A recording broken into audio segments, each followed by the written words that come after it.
Ini adalah cerita tentang seekor burung merak yang meminta tolong pada seorang gadis miskin, lalu keajaiban besar pun terjadi.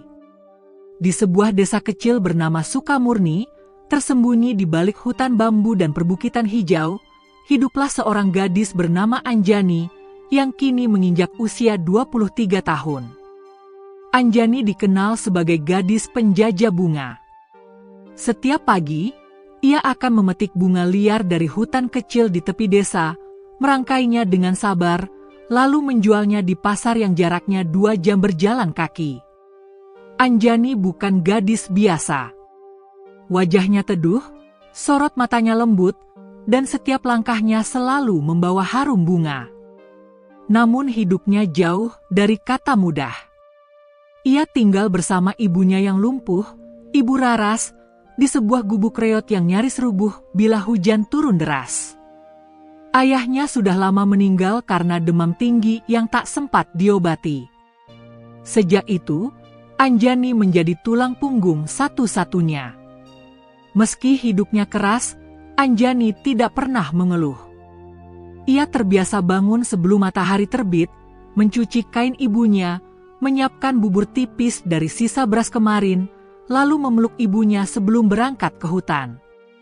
Ia tidak punya sandal yang layak, hanya sepasang alas kaki dari ban bekas yang diikat tali rafia. Namun ia selalu tersenyum. Semoga hari ini dapat rezeki lebih, ya, enduk, doa ibunya tiap pagi sambil memegangi tangan anak semata wayangnya. Insya Allah, Bu. Kalau tidak cukup beli lauk, kita panaskan tempe goreng kemarin, jawab Anjani dengan senyum ringan. Hari itu, langit mendung sejak pagi.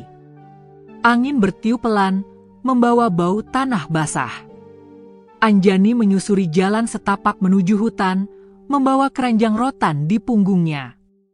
Di sepanjang jalan, ia menyapa semua orang, meskipun banyak yang hanya membalas dingin. Beberapa pemuda mencibir dari kejauhan. Itu Anjani lagi.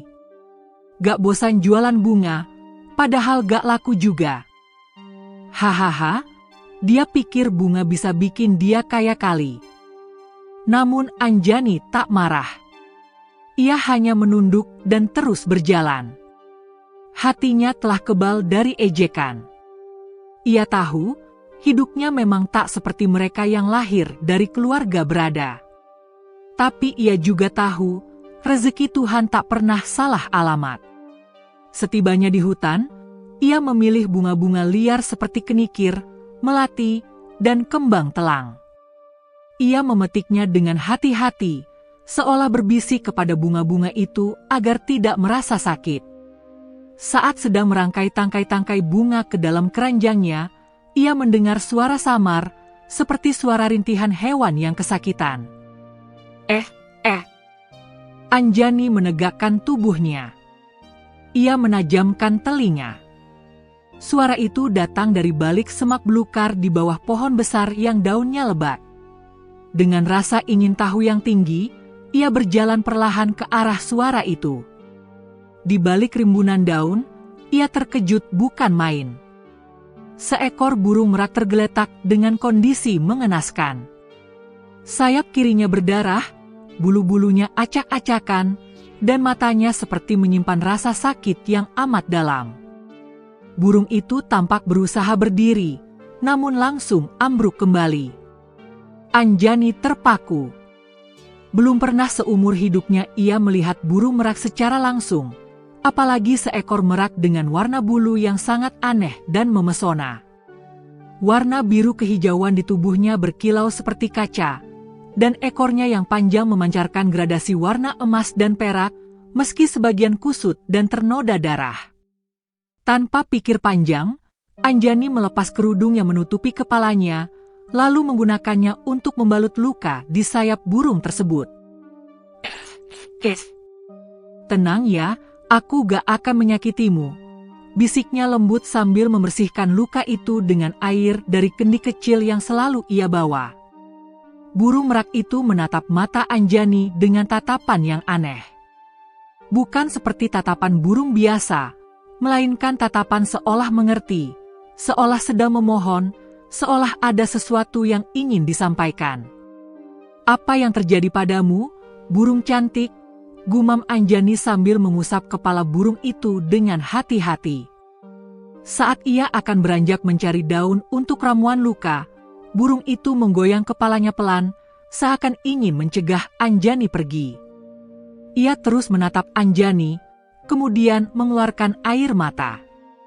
Setetes, 2 tetes, lalu 3.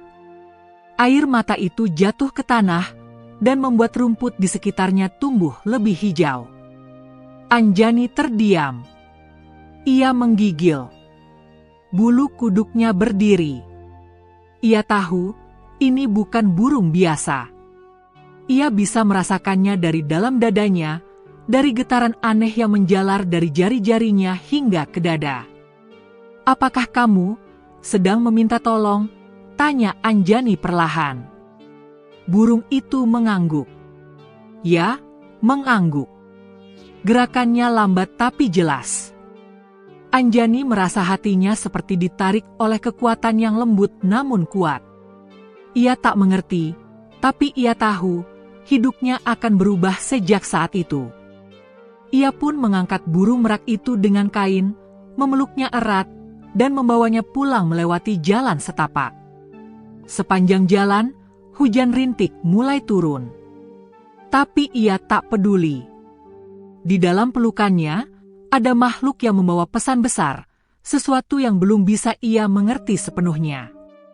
Begitu sampai di rumah, ibunya yang sedang berbaring terperanjat. "Anjani, itu burung apa?" "Astagfirullah."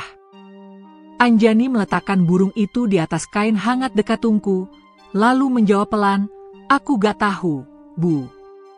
Tapi aku rasa dia bukan burung biasa. Seperti sedang meminta tolong padaku." Ibu Raras memandang anaknya dengan mata terbelalak. Ia tidak tahu bahwa malam itu takdir besar sedang mendekati gubuk kecil mereka. Takdir yang akan mengguncang dunia, dimulai dari seorang gadis penjajah bunga dan seekor burung merak terluka. Hujan rintik masih membasahi atap gubuk Anjani saat ia meletakkan burung merak terluka itu di atas tikar tua yang ia alasi dengan kain bekas gendongan masa kecilnya. Api di tungku dapur menyala kecil, cukup memberi kehangatan bagi tubuh si burung yang masih menggigil. Ibu Raras memandangi hewan itu dengan heran.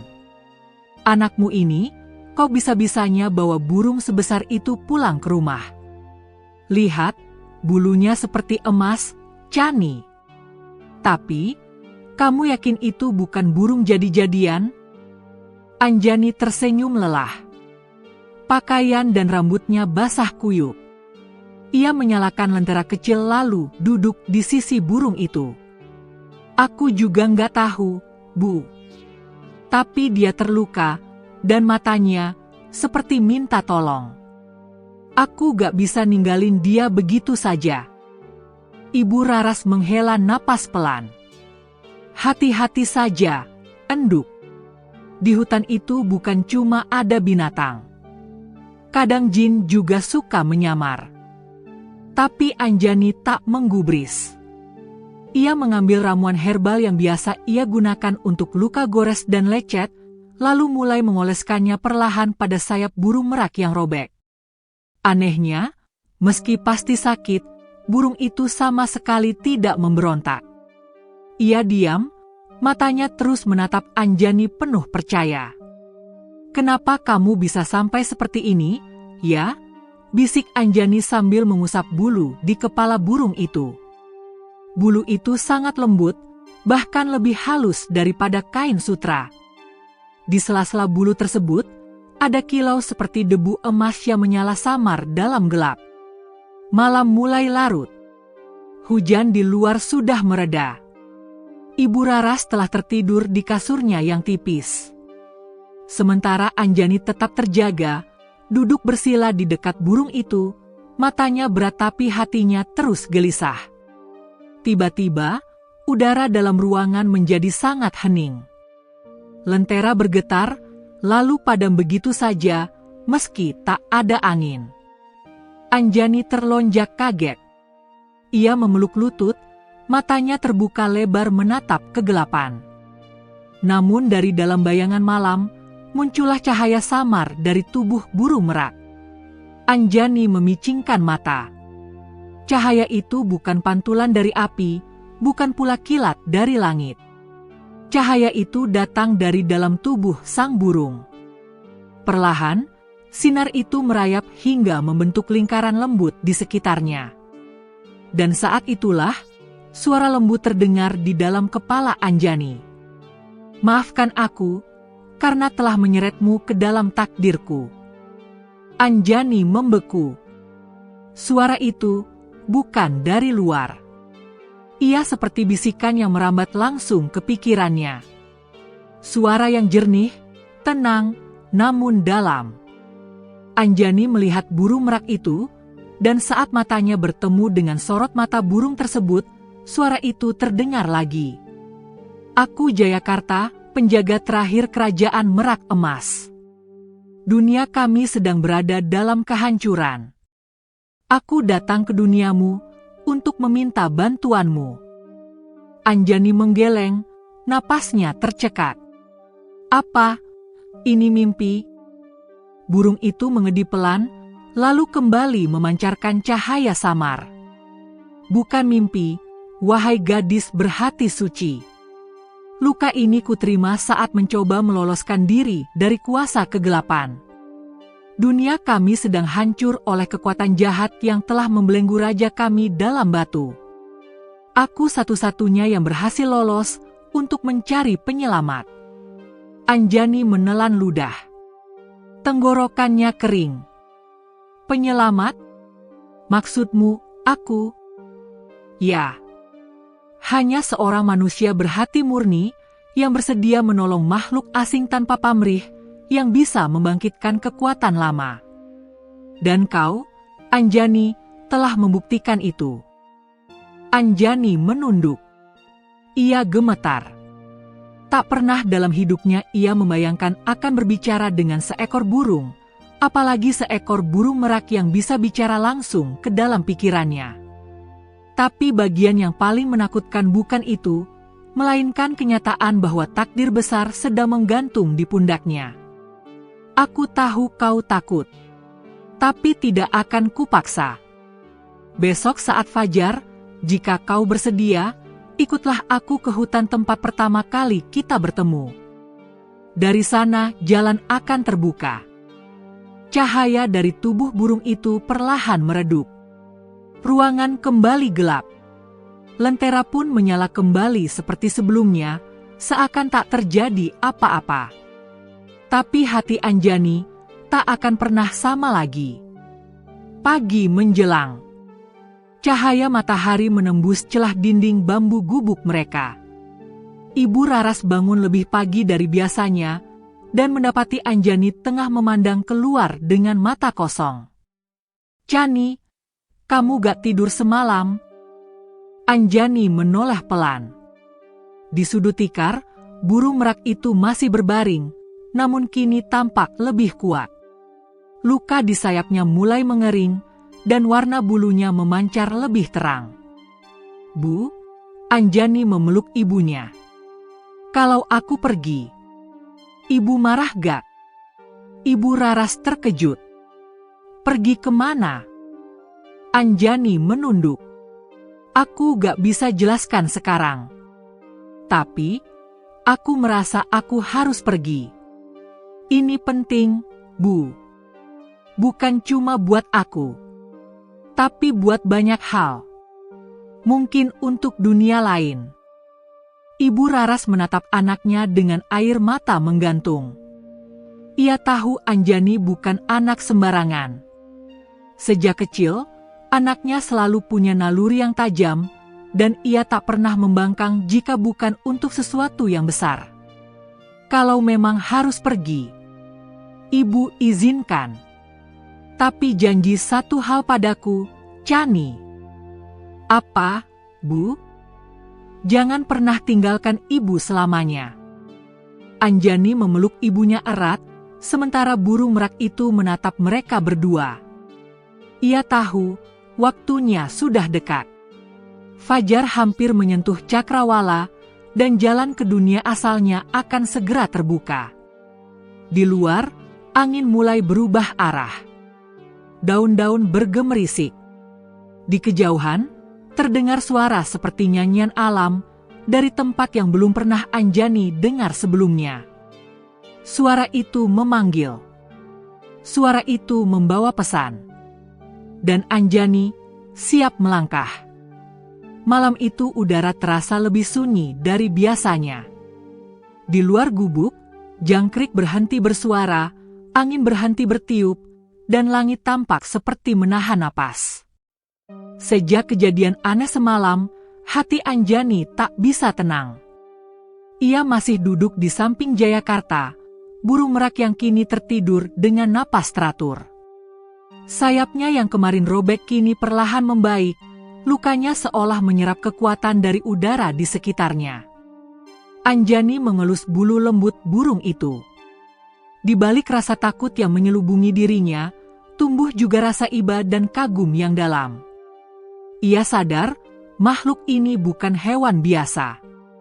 Ia adalah utusan dari dunia lain, membawa pesan, membawa harapan, dan entah kenapa memilih dirinya. "Kenapa aku?" bisik Anjani pelan, hampir tak terdengar. Ia menatap keluar jendela kecil yang tertutup kain goni. Cahaya bulan menyelinap masuk, menimpa wajahnya yang pucat. Matanya lelah. Ia mencoba memejamkan mata, hanya sejenak untuk mengistirahatkan tubuhnya. Namun saat kelopak matanya menutup, sesuatu yang tak biasa terjadi. Dalam gelapnya tidur, Anjani tiba-tiba merasa tubuhnya mengambang. Ia berada dalam ruang kosong tanpa batas. Tidak ada lantai, tidak ada langit. Hanya cahaya putih lembut yang menyelimuti segalanya. Ia berdiri, entah di atas apa.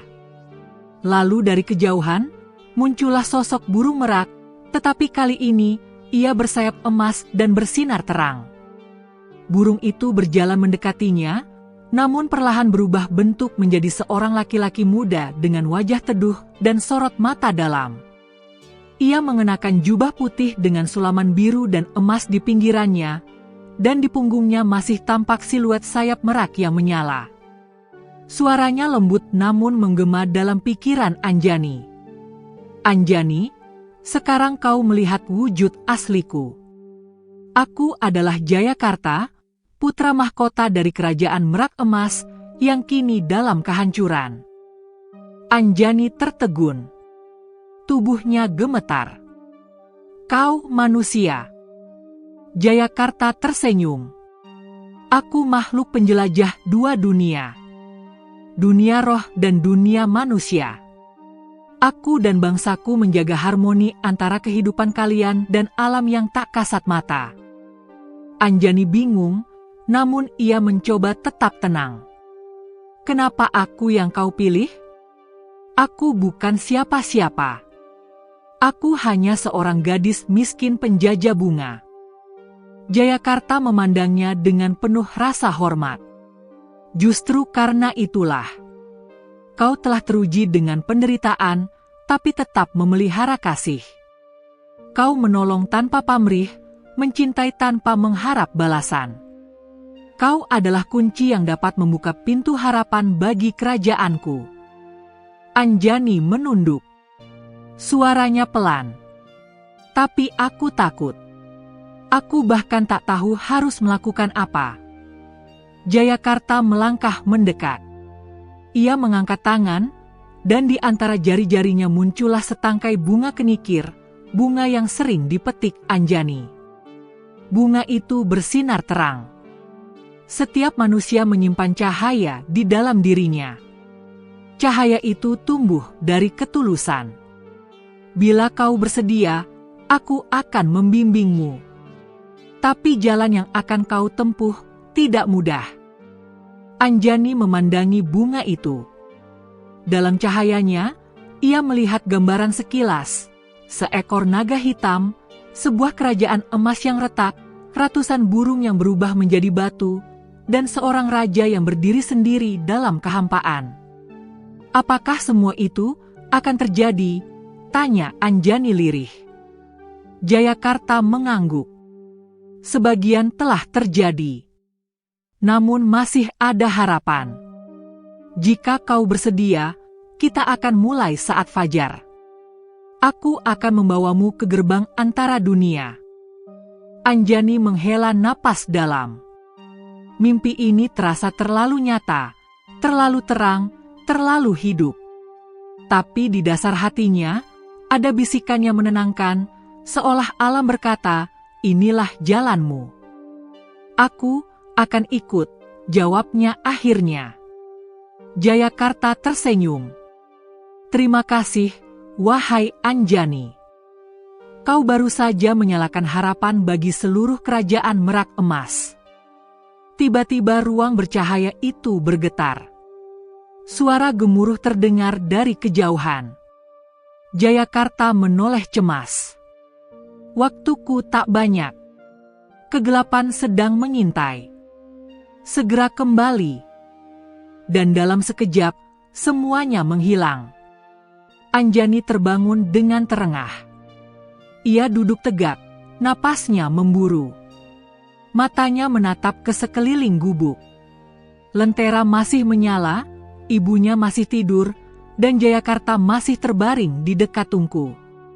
Tapi bulu di sekitar tubuh Merak itu tampak lebih bercahaya, seolah baru saja dibasuh sinar bulan. Ia memegangi dadanya. Jantungnya masih berdegup kencang. Namun di balik rasa guguk itu, ada ketenangan aneh yang tumbuh di jiwanya. Ia tahu kini bahwa peristiwa semalam bukan sekadar mimpi. Ia telah melihat sisi lain dari dunia.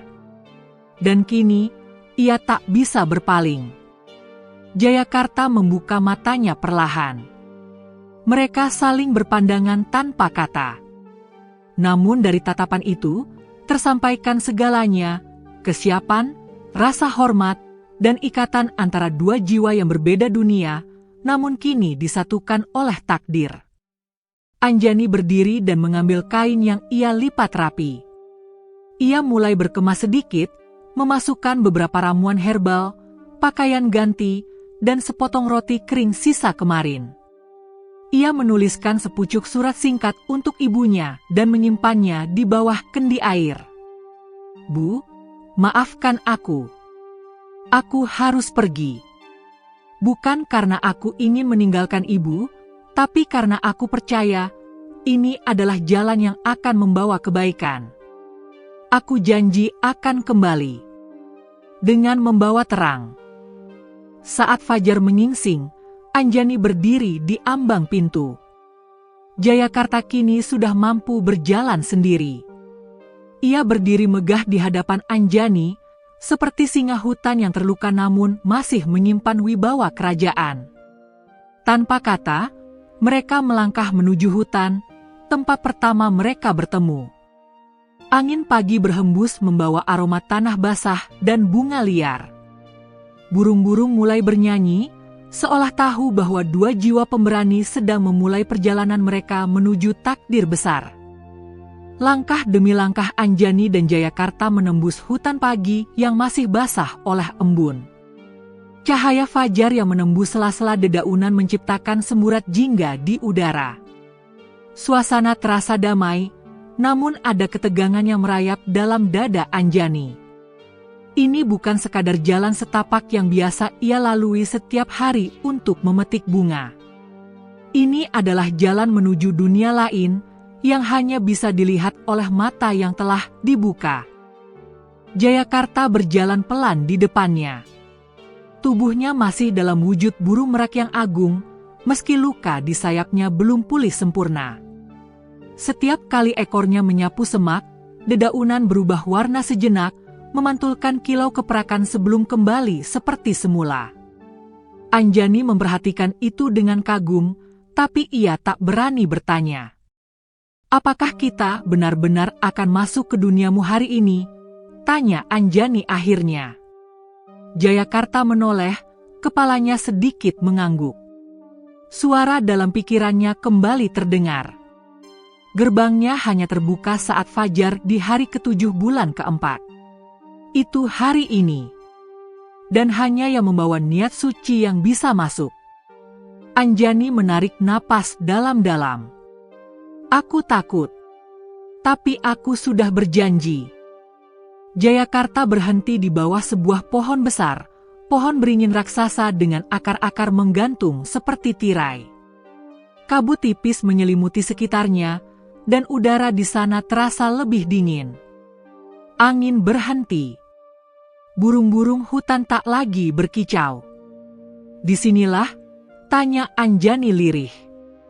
Jayakarta mengangguk.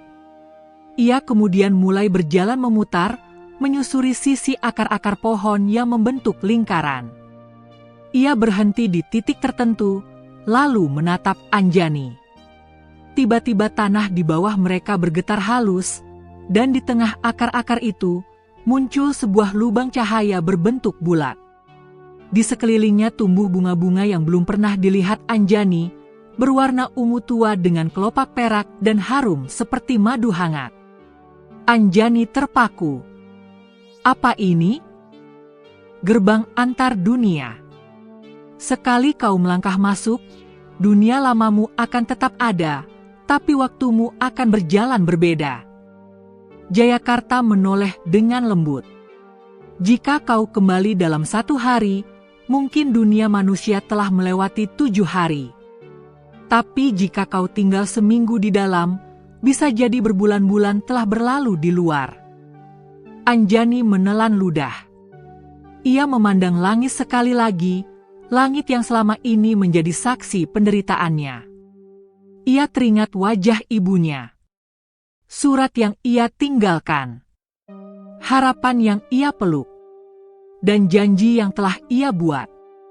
Aku siap, ucapnya tegas. Jayakarta membentangkan sayapnya, meski salah satunya masih tertutup perban. Dari ujung sayapnya, keluar butiran cahaya yang berputar, lalu melingkari tubuh Anjani.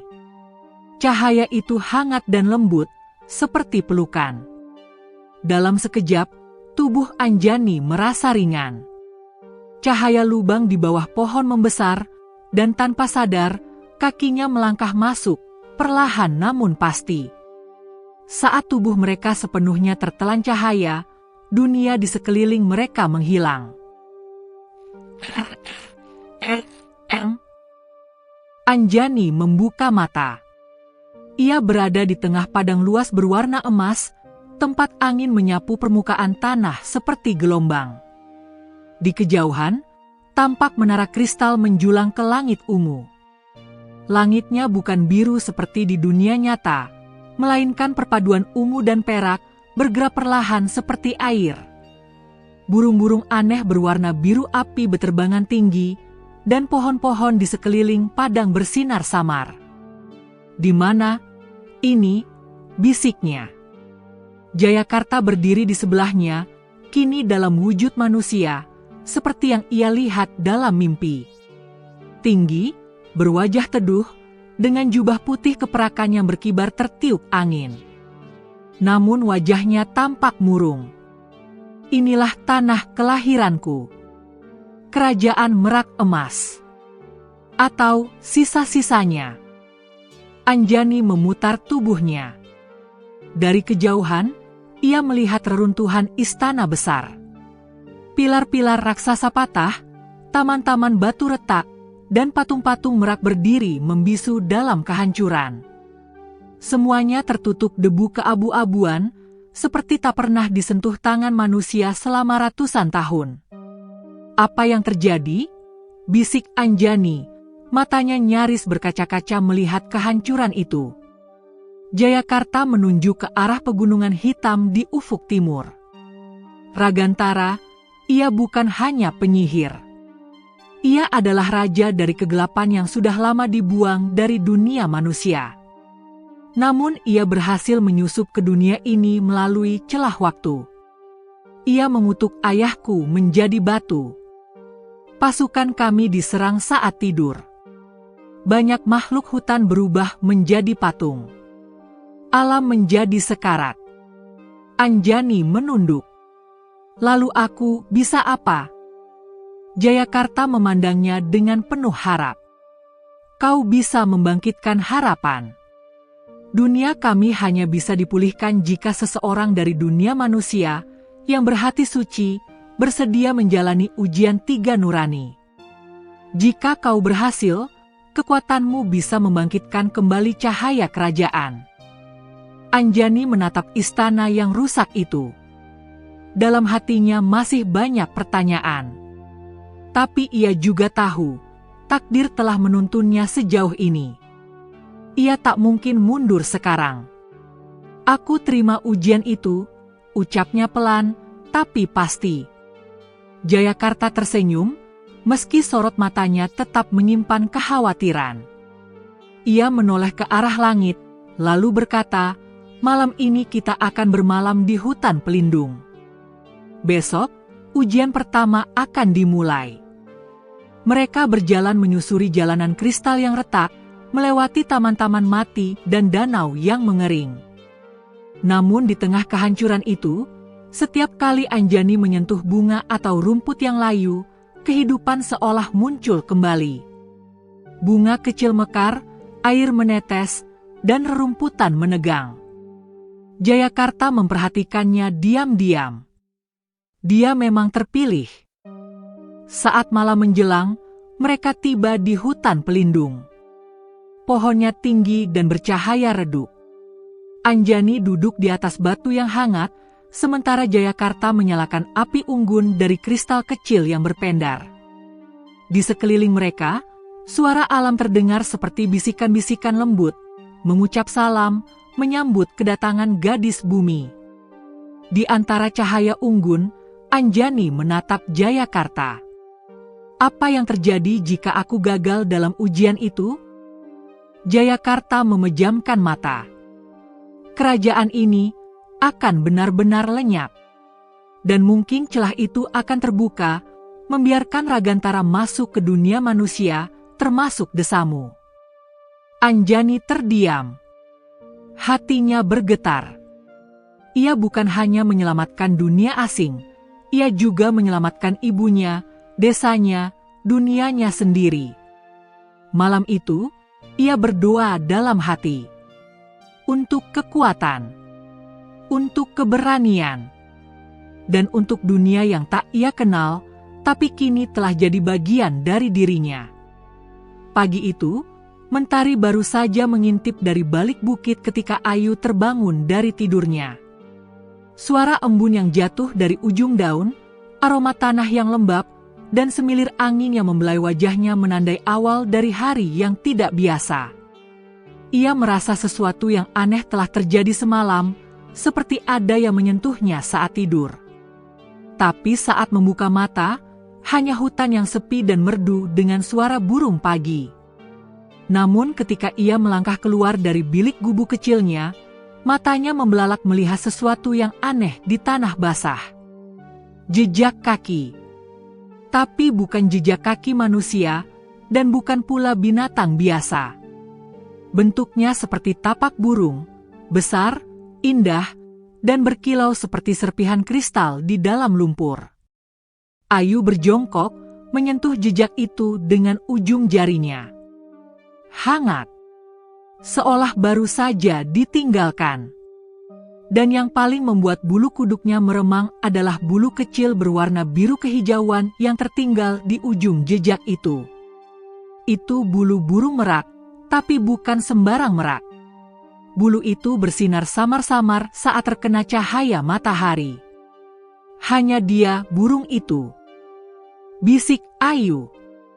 Dengan hati-hati, Ayu mengikuti jejak yang mengarah ke balik rimbunnya semak belukar. Hatinya berdebar, bukan karena takut, melainkan rasa penasaran yang begitu besar. Semakin dalam ia melangkah, semakin banyak jejak serupa yang ia temukan, semakin terasa bahwa langkah-langkah itu bukan sekadar gerakan tanpa arah, tapi seperti memandu, menunjukkan jalan. Jejak itu berhenti di depan sebuah danau kecil yang jarang ia kunjungi.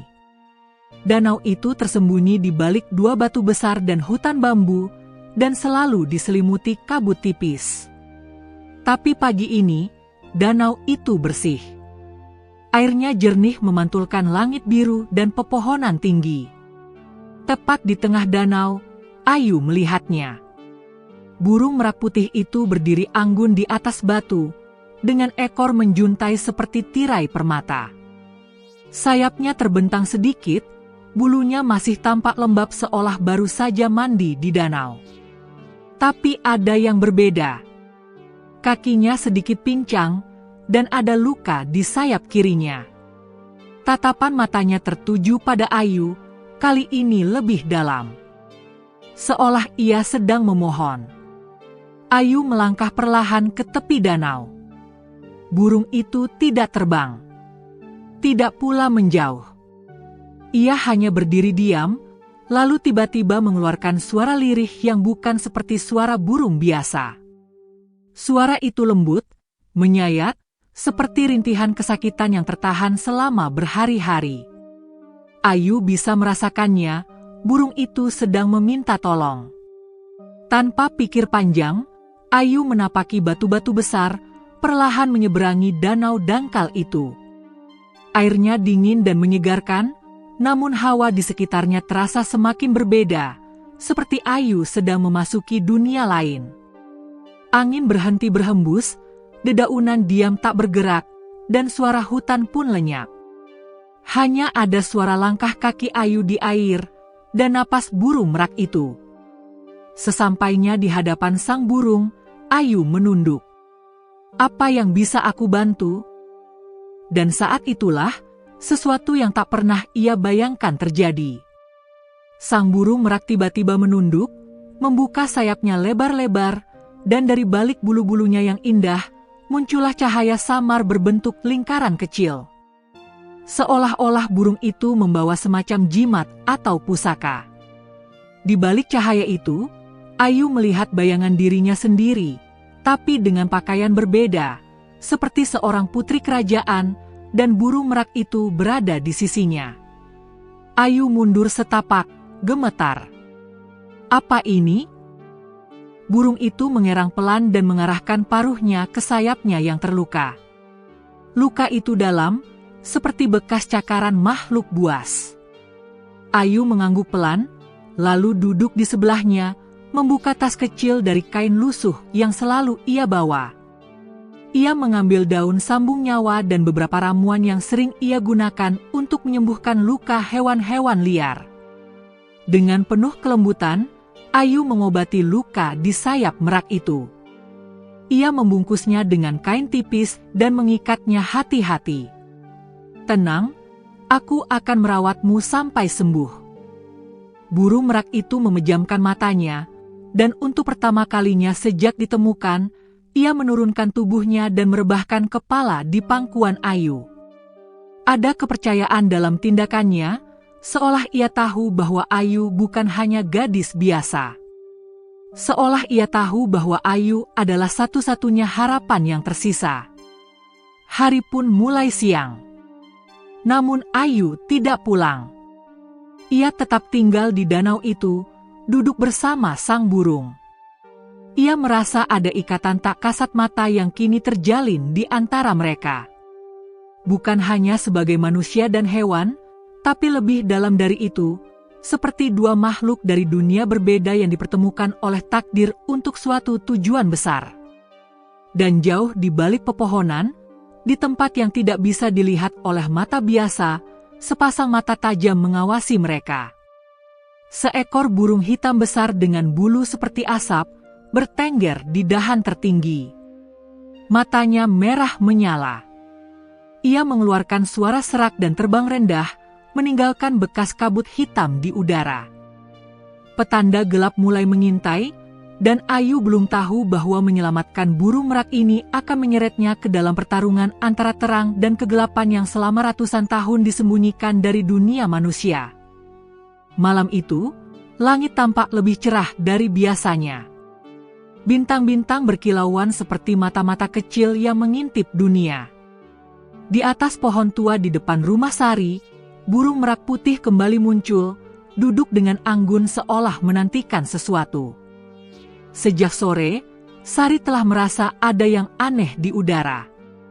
Angin berhembus lebih lembut, namun membawa aroma bunga yang tak pernah tumbuh di desa mereka. Sari duduk di pelataran rumah, memandangi burung merak itu dengan hati penuh tanda tanya. Ia tahu, burung itu bukan makhluk biasa. Bukan pula hewan liar. Ada sesuatu dalam tatapan matanya yang dalam, seolah membawa pesan dari dunia lain. Tanpa berkata-kata, merak itu melompat turun dan perlahan berjalan menuju Sari. Ia berhenti hanya beberapa langkah di depan, lalu membuka ekornya yang megah. Bulu-bulu putih itu memancarkan cahaya perak samar, dan di tengah ekor yang terbuka, muncullah simbol aneh, lingkaran dengan 3 titik menyala merah, biru, dan emas. Sari tertegun. "Apa maksudmu?" bisiknya. Merak itu mengangguk, lalu membungkuk seperti memberi hormat. Tiba-tiba matanya berubah menjadi merah terang dan dari paruhnya keluar suara, bukan kicauan, tapi suara perempuan tua yang tenang dan lembut. "Anak bumi, kau dipilih oleh cahaya suci. Hanya hati murni yang mampu membuka gerbang yang tersembunyi. Ikuti arah bintang tertinggi saat bulan menggenap. Kau akan menemukan pohon tua berkepala 3. Di sanalah rahasia dunia akan dibuka." Suara itu lenyap seketika. Merak itu menutup ekornya dan kembali membisu. Sari menggigil. Bukan karena takut, tapi karena merasakan kekuatan besar yang mengelilinginya. Dunia seperti bergeser. Ia berlari masuk ke rumah, mengambil buku catatan kecilnya, lalu menulis semua yang baru saja ia alami. Ia tahu ini bukan mimpi. Keesokan harinya, Sari bangun lebih awal. Ia melihat ke langit, bulan masih setengah, belum genap. Artinya ia masih punya waktu. Ia mulai mencari informasi tentang pohon tua berkepala 3. Ia bertanya kepada orang-orang tua di desa, namun tak satu pun yang tahu pasti. Sampai akhirnya ia mendatangi seorang pertapa tua bernama Mbah Rawi yang tinggal di pinggir hutan. "Pohon berkepala 3? Kau pasti sedang bicara soal pohon banyu urip," ujar Mbah Rawi sambil mengelus jenggot putihnya. "Itu pohon besar di tengah hutan keramat. Batangnya bercabang 3 di atas, seperti punya 3 kepala. Tapi anakku, tempat itu tak boleh didatangi sembarang orang. Aku tak punya pilihan, Mbah. Aku harus ke sana. Ini tentang sesuatu yang lebih besar dari diriku," jawab Sari dengan penuh keyakinan. Mbah Rawi menatap mata Sari lama. Lalu ia berdiri dan membuka peti tua, mengeluarkan kalung kayu dengan batu hijau di tengahnya. "Kalau begitu, pakailah ini. Kalung ini akan melindungimu dari makhluk gaib penjaga hutan. Tapi jangan gunakan untuk hal buruk, karena ia bisa berbalik menyakitimu." Sari menerima kalung itu dengan penuh hormat. Ia merasa hidupnya mulai menyimpang jauh dari gadis biasa yang dulu hanya merawat ibunya dan mengurus kebun. Tapi hatinya sudah bulat. Malam pun tiba. Bulan nyaris penuh. Sari mempersiapkan diri untuk perjalanan esok. Ia menyiapkan bekal secukupnya, mengenakan kalung pemberian Mbah Rawi, dan membawa catatan kecilnya. Saat semua tertidur, ia mengendap keluar rumah. Burung merak itu telah menunggunya di tepi jalan. Ia mengangguk dan berjalan lebih dulu, memimpin jalan ke dalam hutan. Hutan itu sunyi dan dingin. Tak ada suara jangkrik, tak ada suara burung malam. Hanya suara langkah mereka di atas dedaunan. Sari tak tahu berapa jauh mereka berjalan. Tapi akhirnya, mereka sampai di tempat yang menggetarkan hatinya, sebatang pohon raksasa, setinggi rumah 5 lantai, dengan 3 cabang besar di atasnya seperti kepala naga. Di sekelilingnya tumbuh tanaman yang menyala biru samar, dan udara terasa lebih berat tapi juga damai. Merak itu menatap Sari, lalu kembali bersuara dengan suara manusia. Tempat ini hanya akan terbuka bagi yang ikhlas hatinya. Letakkan tanganmu di batang pohon. Tutup mata. Biarkan hatimu yang berbicara. Dengan ragu tapi yakin, Sari menyentuhkan tangan ke batang pohon. Suhu hangat menyambutnya, lalu tubuhnya seperti ditarik ke dalam. Dunia di sekitarnya menjadi gelap. Tapi tak lama, cahaya keemasan menyilaukan mata dan ia berdiri di tempat yang bukan lagi hutan, melainkan taman indah penuh bunga warna-warni dan danau emas di tengahnya. Dari balik danau, muncul bayangan sosok perempuan tua berjubah cahaya. Ia tersenyum lembut, lalu berkata, "Sari, kau telah memulai perjalananmu. Di balik rahasia ini tersembunyi takdir besar. Kau akan tahu siapa sebenarnya burung itu, dan siapa dirimu yang sesungguhnya." Taman itu memudar.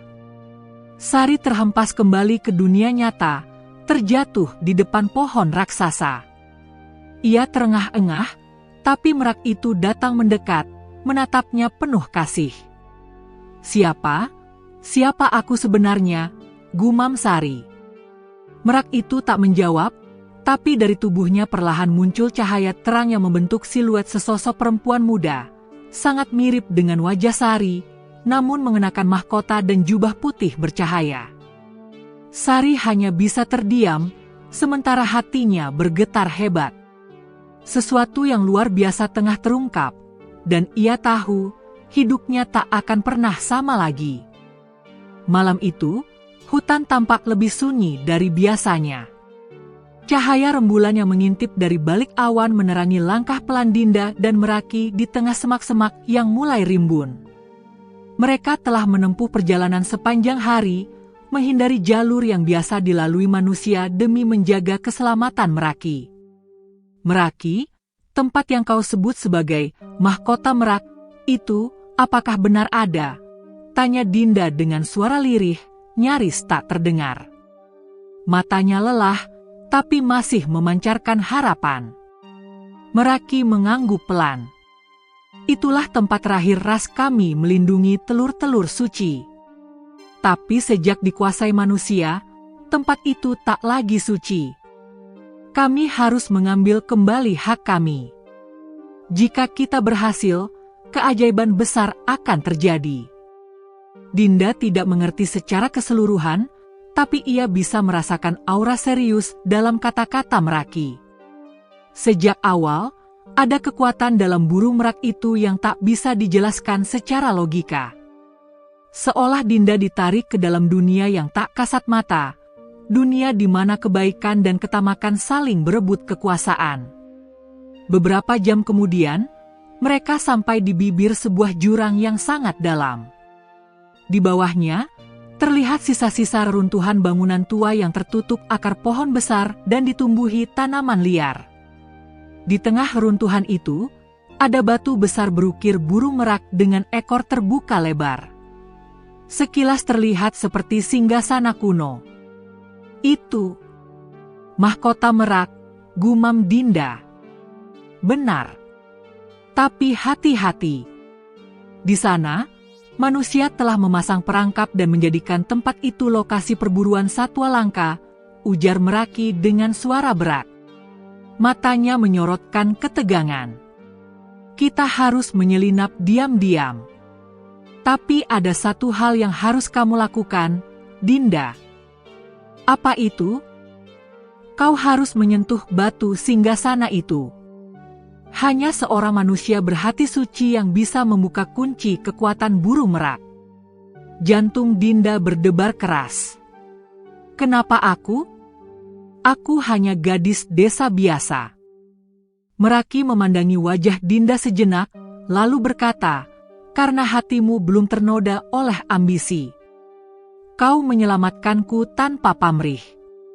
Itu sudah cukup untuk membuktikan siapa dirimu.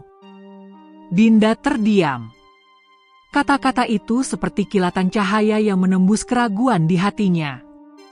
Dengan sangat hati-hati, Dinda dan Meraki menuruni lereng curam. Mereka harus merayap di antara bebatuan dan akar pohon. Di kejauhan, terdengar suara anjing penjaga dan cahaya senter yang menari-nari di kegelapan. Sesampainya di reruntuhan, udara terasa berat.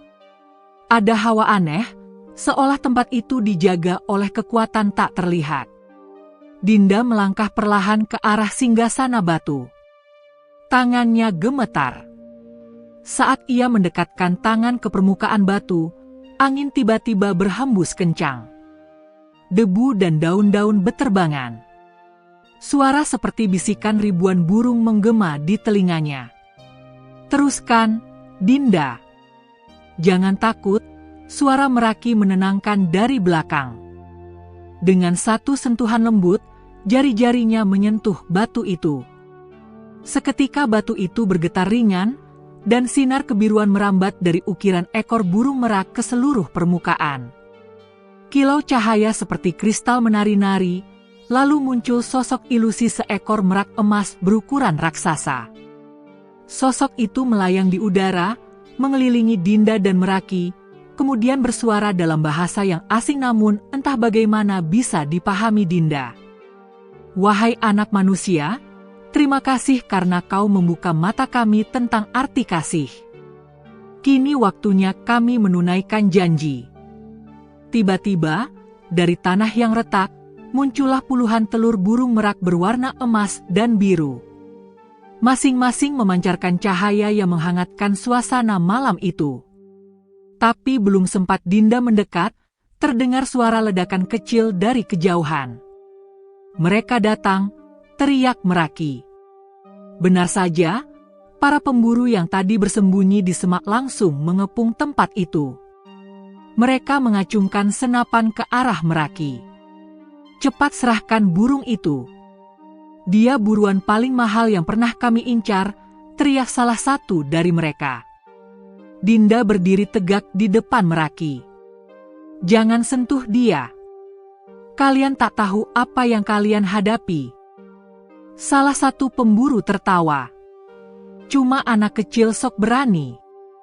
Namun sebelum peluru sempat ditembakkan, batu singgasana memancarkan cahaya sangat terang. Tanah bergetar. Dari balik semak, muncullah puluhan burung merak berwarna-warni. Mereka mengepakkan sayap dan melompat ke udara. Udara dipenuhi cahaya-cahaya berbentuk bulu ekor merak yang berputar seperti pusaran angin. Para pemburu panik. Beberapa senjatanya terlempar, lainnya lari terbirit-birit. Salah satu dari mereka terjebak dalam pusaran bulu cahaya dan berubah menjadi patung batu. Dinda tertegun. Meraki berkata, "Inilah kekuatan mahkota merak. Ia akan melindungi semua makhluk yang menjaga alam." Setelah para pemburu kabur, suasana kembali tenang. Burung-burung merak kembali ke tanah, dan beberapa dari mereka mengepung Dinda. Salah satunya, yang terbesar dan memiliki mahkota berkilauan di kepala, membungkuk di hadapan gadis itu. "Dia, ratu mereka," bisik Meraki. Burung itu memandangi Dinda, lalu membuka ekornya yang luar biasa indah. Dalam sekejap, dari ekor itu memancar cahaya seperti pelangi yang menyelimuti tubuh Dinda. Tubuh Dinda terasa ringan. Di dalam pikirannya, ia bisa merasakan suara hati seluruh burung merak. Ia bisa merasakan kesedihan mereka, penderitaan karena diburu, dan harapan yang selama ini mereka titipkan pada alam. "Dinda," suara hati Meraki memanggil, "kamu telah membuka gerbang penyatuan antara manusia dan burung. Tapi perjalanan ini belum selesai. Ada satu tugas terakhir." Dinda mengangguk. Ia tak lagi merasa takut. Ia tahu bahwa ia telah menjadi bagian dari sesuatu yang lebih besar. Dan malam itu, di bawah sinar rembulan, lahirlah harapan baru. Mahkota merak telah dibuka. Tapi ancaman belum sepenuhnya pergi. Keajaiban baru saja dimulai. Fajar baru menyingsing di balik kabut tebal yang menyelimuti hutan gunung batu arang. Udara masih basah oleh embun malam, dan sinar matahari belum sepenuhnya menembus lebatnya dedaunan. Suasana begitu hening, namun dalam keheningan itu, langkah kaki kecil Dira dan kepakan ringan Merak Lazuardi perlahan membelah pagi. Mereka sudah menempuh perjalanan selama hampir 2 hari, mengikuti petunjuk-petunjuk samar dari ingatan Merak Lazuardi. Di balik bulu-bulunya yang gemilang, tersimpan petunjuk-petunjuk magis, seperti cahaya yang hanya bisa dilihat Dira dengan hatinya yang bersih.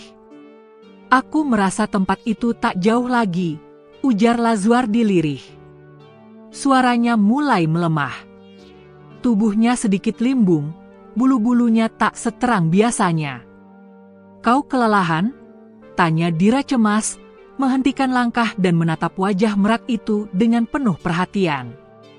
Aku baik-baik saja. Tapi kekuatan sihirku melemah. Aku butuh waktu untuk memulihkan diri. Tapi kita tak boleh berhenti terlalu lama. Pagar sihir tempat penyegelan Raja Hitam sudah mulai retak. Dira mengangguk. Di dadanya, rasa takut perlahan menjalar. Ia hanyalah seorang gadis desa yang tak tahu menahu soal dunia sihir. Tapi entah mengapa, ia merasa bahwa keberadaannya di sini bukanlah sebuah kebetulan. Seolah sejak lahir, ia memang ditakdirkan untuk berada di titik ini, menolong seekor burung merak yang bisa bicara dan menyelamatkan dunia dari kegelapan. Mereka memutuskan beristirahat sejenak di sebuah pohon besar berakar menjalar. Dira membuka bekal terakhirnya, sepotong ubi bakar dan air dari mata air semalam. Ia menyuapi Lazuardi dengan lembut. Aku tidak pernah menyangka hidupku akan sejauh ini, gumam Dira. Dulu aku cuma gadis kampung yang disuruh-suruh ibu angkat, tidur di dapur, dan dianggap pembawa sial. Tapi kamu tidak pernah kehilangan cahaya di dalam hatimu, ujar Lazuardi. Itulah yang membuatku bisa melihatmu dari dimensi sihir. Apakah aku bisa menyelamatkanmu? Menyelamatkan hutan ini? Tanya Dira ragu. Aku tak punya kekuatan apapun. Kamu tidak perlu menjadi penyihir untuk membawa cahaya, jawab Lazuardi. Cahaya itu sudah ada dalam niat dan keberanianmu. Itulah kekuatanmu yang sesungguhnya. Tiba-tiba, langit di atas mereka bergemuruh. Petir membelah angkasa walau matahari masih bersinar. Kabut hutan mulai menipis, dan dari kejauhan, tampak sebuah tebing batu menjulang tinggi. Di tengah tebing itu, menganga sebuah pintu besar dari batu hitam, tertutup rantai-rantai emas yang mulai menghitam. Penyegelan itu, bisik Lazuardi dengan suara tertahan. Itu tempat penyimpanan Raja Hitam. Dia sudah mulai bangkit. Kita harus segera ke sana. Dira menggenggam tangan Lazuardi, menyalurkan kehangatan tubuhnya yang mulai menggigil. Mereka melanjutkan perjalanan dengan langkah yang berat tapi pasti. Setiap langkah mereka diiringi oleh suara-suara aneh dari hutan, bisikan angin, suara gemerisik yang tak terlihat, dan gemuruh tanah dari bawah kaki mereka. Sesampainya di kaki tebing, hawa panas menyengat kulit. Batu-batu di sekitar retak dan mengeluarkan uap hitam. Pintu batu itu berdetak, seperti jantung yang bangkit dari kematian. Kita terlambat, bisik Lazuardi, matanya mulai berkaca-kaca. Jika pintu ini terbuka sepenuhnya, tidak akan ada yang bisa menghentikan Raja Hitam. Dira menggigit bibirnya. Ia memandangi rantai-rantai emas yang menghitam. Tiba-tiba, sebuah suara bergema dari langit. Darah yang suci. Hati yang ikhlas. Dialah kunci terakhir segel cahaya. Dira menoleh pada Lazuardi. Apa maksudnya itu? Lazuardi menatapnya dalam-dalam. Itu, kamu. Kamu adalah cahaya yang dimaksud. Hanya dengan pengorbananmu, dengan ketulusan hatimu, segel ini bisa diperkuat kembali. Aku harus mengorbankan diriku? Bibir Dira bergetar. Tak pernah ia menyangka ujung dari perjalanan ini adalah akhir bagi hidupnya sendiri. Tapi dalam lubuk hatinya, ada sesuatu yang berkata bahwa inilah saatnya ia melakukan hal paling berarti dalam hidupnya. Lazuardi mendekat dan menyentuh dahi Dira dengan paruhnya. Kamu tidak akan benar-benar hilang. Jiwamu akan menjadi bagian dari penjaga hutan ini. Kamu akan tetap hidup dalam cahaya. Dalam setiap daun yang tumbuh, dalam setiap air yang mengalir. Kamu akan menjadi legenda. Dira menarik napas panjang. Ia menatap langit biru untuk terakhir kalinya, lalu melangkah mendekati pintu batu. Ia letakkan kedua tangannya di permukaan dingin yang mulai retak. Lazuardi berdiri di belakangnya, membuka sayap lebar-lebar yang meski melemah, masih berkilau seperti surga. Dengan suara lirih, Dira berdoa. Ya Tuhan, jika hidupku bisa menyelamatkan hutan ini, maka aku ikhlas. Jangan biarkan kejahatan menang. Lindungi makhluk-makhluk tak bersalah ini. Tiba-tiba, dari tubuh Dira keluar cahaya putih yang menyilaukan. Rantai-rantai emas menyala kembali. Retakan di pintu batu menyatu. Suara jeritan hitam terdengar dari dalam, lalu hening. Pintu batu kembali tenang. Tidak terbuka. Raja Hitam kembali tersegel. Dan Dira hilang. Hanya pakaian lusuhnya yang tersisa di depan pintu batu. Tapi di tempat ia berdiri, tumbuh sebuah bunga putih bercahaya, tak pernah ada sebelumnya di hutan itu. Lazuardi memekik lirih, lalu tunduk hormat di depan bunga itu. Terima kasih, cahaya kecilku. Dan pada saat itu, langit kembali cerah. Kabut menghilang. Hutan mulai bernyanyi dalam bisikan angin, mengabarkan keajaiban besar yang baru saja terjadi. Mentari sore mulai meredup di ufuk barat saat Kirana dan burung merak bersayap emas melangkah melalui celah batu yang tadi memancarkan cahaya. Begitu mereka masuk, udara di dalam terasa hangat dan dipenuhi dengan aroma harum bunga yang belum pernah dicium Kirana sebelumnya. Dinding-dinding gua memantulkan cahaya emas seperti cermin yang menyala dari dalam. Langkah mereka akhirnya berhenti di hadapan gerbang besar dari batu giok dan batu safir yang terbuka perlahan seolah menyambut kedatangan mereka. Di balik gerbang itu, terbentang istana megah berkilauan. Pilar-pilar kristal menjulang tinggi, air mancur emas mengalir dari paruh patung-patung burung merak raksasa, dan langit-langit gua memancarkan bintang-bintang kecil seperti langit malam. Suara musik lembut terdengar mengalun tanpa ada yang memainkannya. Semua itu membuat Kirana hampir tak percaya dengan apa yang ia lihat. Burung merak bersayap emas berubah wujud menjadi putri cantik dengan rambut panjang keemasan dan jubah putih. Ia tersenyum lembut pada Kirana. Namaku adalah Putri Niala, penguasa kerajaan Merak Emas. Aku adalah penjaga terakhir dari alam ini. Sudah ratusan tahun aku menunggu manusia berhati suci yang bisa mendengar permintaan tolongku, dan kau, Kirana, telah membuktikan keberanian dan ketulusanmu. Kirana menunduk, masih tak percaya. Tapi aku hanya gadis desa biasa. Tidak ada yang biasa tentangmu, Kirana, ujar Putri Niala. Saat manusia lain hanya peduli pada kekayaan, kau justru mempertaruhkan hidupmu demi menyelamatkan makhluk tak berdaya. Hati yang tulus sepertimu adalah kunci untuk menyelamatkan kerajaan ini. Putri Niala pun mengajak Kirana masuk ke balairung istana. Di tengah ruangan, ada bola kristal besar yang retak. Cahaya yang dulu memancar dari kristal itu kini nyaris padam.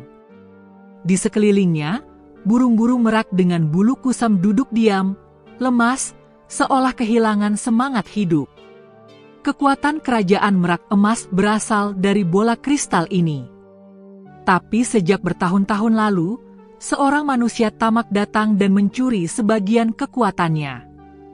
Kristal ini mulai retak dan perlahan mati, jelas Putri Niala. Manusia itu adalah pamannya Damar, bisik Kirana pelan. Putri Niala mengangguk. Ya. Dan Damar, cucunya, tanpa sadar membawa beban kutukan itu dalam dirinya. Ia sedang sakit bukan karena penyakit biasa, tapi karena pecahan energi gelap itu mulai menyerang hatinya. Kirana terdiam. Kini semuanya menjadi masuk akal. Mengapa Damar selalu lemah? Mengapa ia seolah dikejar bayangan kelam? Kalau begitu, apa yang harus aku lakukan? Tanya Kirana lirih. Kristal ini hanya bisa dipulihkan dengan air kehidupan dari mata air cemerlang di puncak gunung tersembunyi. Tapi perjalanan ke sana sangat berbahaya. Tidak hanya kau harus melewati hutan berkabut abadi, tapi juga menyeberangi jurang angin hitam dan menghadapi makhluk penjaga bayangan. Namun, hanya manusia berhati murni yang bisa mengambil air itu tanpa tertolak. Kirana menelan ludah. Ia merasa takut, tapi tekadnya jauh lebih besar. Aku akan melakukannya, ujarnya mantap. Demi menyelamatkan Damar. Demi menyelamatkan kerajaan ini. Putri Niala tersenyum bangga. Kalau begitu, siapkan hatimu. Sebelum kau berangkat, kau akan menerima restu dari 7 merak cahaya. Tiba-tiba 7 cahaya terang menyelimuti ruangan. Dari masing-masing cahaya, muncul burung merak besar berwarna berbeda, biru, ungu, hijau zamrud, merah bata, putih murni, hitam perak, dan emas terang. Masing-masing mendekati Kirana, mengepakkan sayap, lalu satu persatu menurunkan bulu istimewa yang mengandung kekuatan alam. Kirana merasa tubuhnya menjadi ringan saat bulu-bulu itu menyatu dalam ikat pinggang kulit di pinggangnya. Bulu ini akan membantumu dalam perjalanan. Tapi ingat, hanya keberanian, kejujuran, dan ketulusan hatimu yang bisa membuka jalan, pesan salah satu merak. Setelah menerima restu, Putri Niala mengantar Kirana hingga ke tepi gerbang belakang istana. Di sana, jalan menuju gunung mulai terbentang, sebuah jalan sempit berkelok yang mengarah ke hutan berkabut yang memancarkan cahaya aneh. Waktu kita tidak banyak, ujar Putri Niala. Kristal hanya bertahan 2 hari lagi sebelum retaknya tak bisa diperbaiki. Bila itu terjadi, seluruh kerajaan merak emas akan tenggelam dalam kegelapan selamanya, dan Damar pun akan ikut lenyap bersama harapan itu. Kirana mengangguk. Ia menoleh sekali lagi ke arah Putri Niala dan para merak penjaga. Aku akan kembali, katanya mantap, lalu melangkah ke jalur penuh tantangan. Langkah pertama telah ia ambil. Di depannya terbentang petualangan hidup dan mati. Namun di dalam hatinya, ia tahu satu hal, cinta dan keberanian bisa menembus batas dunia. Langit pagi itu cerah. Cahaya mentari menembus dedaunan hutan yang mulai menghijau kembali. Hutan yang dulunya gersang dan rusak karena keserakahan manusia, kini tampak segar. Ranting-ranting tumbuh kembali, aliran sungai jernih terdengar seperti lantunan lagu, dan aroma harum bunga liar menyambut siapapun yang masuk ke dalamnya. Gadis itu, Sinta, berdiri di atas bukit kecil, memandangi pemandangan di hadapannya dengan mata berkaca-kaca. Di sisinya, burung merak emas yang dulu lemah dan sekarat, kini berdiri gagah, bulunya memancarkan cahaya keemasan yang menggetarkan hati siapa saja yang melihat. Sayapnya yang dulu compang-camping, kini terhampar sempurna, masing-masing bulu seperti serpihan cahaya matahari yang jatuh ke bumi. Sinta mengelus leher sang merak. "Apa ini semua benar-benar nyata?" bisiknya. Merak itu menoleh dan mengangguk pelan. "Sinta, kau telah menyelamatkan bukan hanya aku, tapi seluruh tempat ini. Hutan ini adalah jantung dari dunia roh.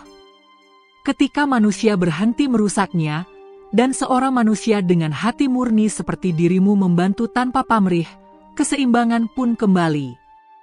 Sinta tak berkata apa-apa. Hatinya dipenuhi haru. Ia hanyalah gadis biasa yang tinggal di pinggir desa, hidup dari ladang dan menjual jamu keliling. Tapi sekarang, ia menjadi bagian dari sesuatu yang jauh lebih besar dari yang pernah ia bayangkan. "Waktuku di dunia manusia sudah hampir habis," lanjut burung merak dengan suara lembut. "Tapi sebelum aku pergi, ada satu hal terakhir yang harus kau tahu." Dari dalam sayapnya, sang merak mengeluarkan sebutir permata berwarna biru kehijauan.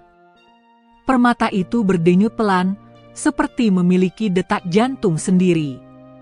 Ini adalah inti kehidupan dari hutan ini. Ia akan memilih penjaganya sendiri. Dan ia telah memilihmu, Sinta. Sinta mundur setapak. "Tapi, aku hanya manusia biasa. Bagaimana bisa aku menjaga semua ini?" Merak itu menatapnya dalam-dalam.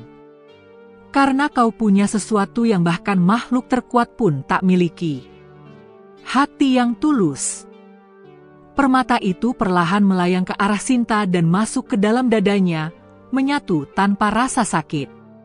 Seketika itu pula, tubuh Sinta memancar cahaya hangat. Ia bisa merasakan pohon, tanah, angin, bahkan hewan-hewan kecil di sekitarnya. Ia bisa mendengar bisikan akar di bawah bumi, nyanyian daun yang jatuh, dan napas lembut bumi yang kembali bernyawa. "Ini bukan kekuatan," kata merak, "ini tanggung jawab. Gunakan dengan bijak." Tiba-tiba, langit bergetar. Awan bergerak cepat membentuk pusaran cahaya besar di atas mereka. Angin berhembus kencang. Sang merak menatap langit itu dengan damai. "Saatnya aku kembali ke tempat asal," ujarnya. "Aku hanyalah utusan. Tapi kau, Sinta, kaulah penjaga sesungguhnya." Air mata menetes dari mata Sinta. "Terima kasih, karena mempercayai aku."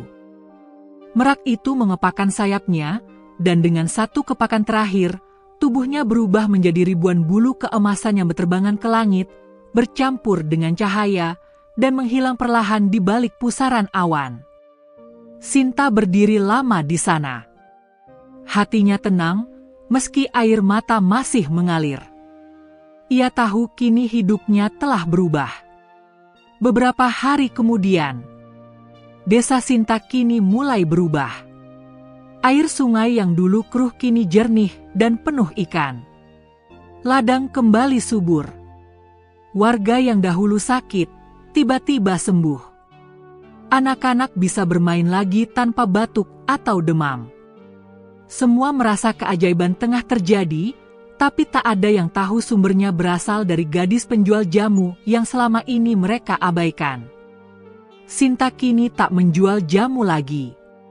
Ia sering tampak berjalan ke dalam hutan, membawa tas kecil berisi biji-bijian dan ramuan. Ia menanam pohon, merawat luka di tubuh hewan, dan duduk berjam-jam di bawah pohon sambil mendengarkan suara alam. Beberapa warga mulai menyadari perubahan dalam dirinya. Mereka melihat burung-burung berputar di atas kepalanya, kupu-kupu hinggap di bahunya, dan hewan liar yang biasanya takut pada manusia, justru mendekat dan bersandar padanya. Desa pun mulai berubah pandangan. Mereka mendengarkan cerita Sinta. Mereka kembali menghargai tanah, menanam tanpa merusak, dan hidup berdampingan dengan alam. Sinta tak mencari pujian. Ia tahu tugasnya berat dan panjang. Tapi setiap malam, ia memandang langit dan melihat satu titik cahaya keemasan, sang merak yang selalu menjaganya dari kejauhan. Beberapa tahun kemudian, Sinta kini dikenal sebagai penjaga hutan merak. Legenda tentang dirinya menyebar luas. Banyak orang datang bukan untuk menyembah, tapi untuk belajar. Ia mengajarkan tentang keseimbangan, tentang hidup yang tidak mengambil lebih dari yang dibutuhkan, dan tentang menghormati makhluk hidup lain. Di tengah hutan, sebuah pohon raksasa tumbuh. Pohon itu berbeda dari yang lain. Batangnya mengilap seperti batu giok, dan daunnya berkilau keemasan saat terkena cahaya matahari. Konon katanya, di sanalah burung merak terakhir itu mengucapkan salam perpisahan. Pohon itu dinamai pohon sayap emas. Dan hingga hari tua Sinta, pohon itu tetap berdiri tegak, mengingatkan semua orang bahwa satu kebaikan kecil, satu bantuan pada makhluk yang terpinggirkan, bisa mengubah dunia. Tamat.